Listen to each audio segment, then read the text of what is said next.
Welcome to the Anti-heroism module, and in this module I'm going to start out by giving you a couple of examples, one from the Iliad and one from the Odyssey, of how heroes who are otherwise generally valued for their excellence, which of course is literally their goodness, how these heroes, Achilles in the Iliad and Odysseus in the Odyssey, are shown very vividly to be people who also are capable of committing atrocities.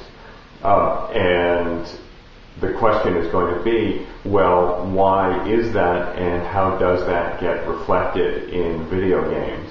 And so it's going to be a way into a certain set of video games that are, frankly, pretty controversial these days. The one I'm going to use, because it's the most obviously controversial, is Grand Theft Auto. I'm going to use Grand Theft Auto 4, where I think we see a really interesting comparison to be made between what it is to be an anti-hero and what it is to be a hero, and whether the two are compatible. And beyond that, between anti-heroism in the ancient stuff and anti-heroism in the newer stuff.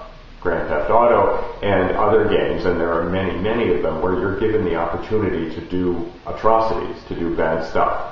Okay, so here we are in book 22 of the Iliad. Achilles has just finally killed Hector, which is bad enough because we like Hector a lot. We can understand, though, that Hector killed Patroclus, and now Achilles is killing Hector. That's the way it works. But the way it doesn't usually work, or maybe we're made to think it shouldn't usually work, is what Achilles does next. If you've got the Lattimore, this is on 445, and we're at line 393 of book 22. Achilles says, "We have won ourselves enormous fame. We have killed the great Hector, whom the Trojans glorified as if he were a god in their city." He spoke, and now thought of shameful treatment for glorious Hector. In both of his feet at the back he made holes by the tendons in the space between ankle and heel, and drew thongs of oxhide through them, and fastened them to the chariot so as to let the head drag, and mounted the chariot, and lifted the glorious armor inside it, then whipped the horses to a run, and they winged their way unreluctant. A cloud of dust rose where Hector was dragged, his dark hair was falling about him, and all that head that was once so handsome was tumbled in the dust, since by this time Zeus had given him over to his enemies to be defiled in the land of his fathers. Remember that this is, of course, in front of the walls of Troy, and as this passage goes on, we see Hector's family standing on the walls and watching this happen. I don't know what you can call that if it's not an atrocity. Well, what does it mean? It seems to mean that in the course of being a hero, there are times when you do things that, from a really sane perspective, the perspective of the audience and the perspective of the bard, are atrocious and atrocities, and that in turn call into question what it means to be a hero, even what it means to be human. And the dark side, it shows that. Alright, so we'll go on to the Odyssey now. Our passage from the Odyssey is in book 22 of the Odyssey. We're on page 332 of the Lattimore translation, and we're at line 433. Odysseus has just defeated the suitors, which is in itself a kind of atrocity because of the way he massacres them. But again, just as when Achilles kills Hector, it's justifiable, it seems to us. When Odysseus kills the suitors in that massacre scenario, it's justifiable because what else could he do? He's one man against all of those suitors. But then comes this. So he spoke, and the old woman went through the palace, bringing the message to the women and urging them onward. But Odysseus, calling Telemachus and the oxherd and swineherd to him, spoke to them in winged words, saying, "Begin the work of carrying out the bodies," that is, the bodies of the suitors, "and tell the women to help, and after that to wash the beautiful chairs and tables clean with water and porous sponges.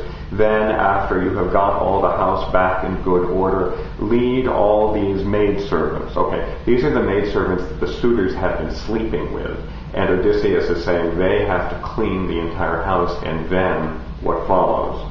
Lead all these maidservants out of the well-built palace between the round house and the unfaulted wall of the courtyard, and hew them with the thin edge of the sword.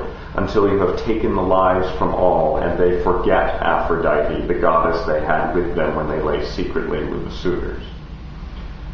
Okay, it would not have been lost on the audience of the bards that these maidservants would not have had a choice about sleeping with the suitors. And for Odysseus to say it was Aphrodite that made them do it is a kind of bitter irony. Another thing to say is that when it finally comes to it, this is on the next page of Lattimore, and we're at line around 460, after they've cleaned it up and been herded out into the courtyard, now the thoughtful Telemachus began speaking among them. I would not take away the lives of these creatures by any clean death, for they have showered abuse on the head of my mother and on my own head too, and they have slept with the suitors. So he spoke, and taking the cable of a dark-prowed ship, fastened it to the tall pillar and fetched it about the roundhouse, and like thrushes who spread their wings, or pigeons who have flown into a snare set up for them in a thicket, trying to find a resting place, but the sleep given them was hateful, so their heads were all in a line, and each had her neck caught fast in a noose, so that their death would be most pitiful. They struggled with their feet for a little, not for very long.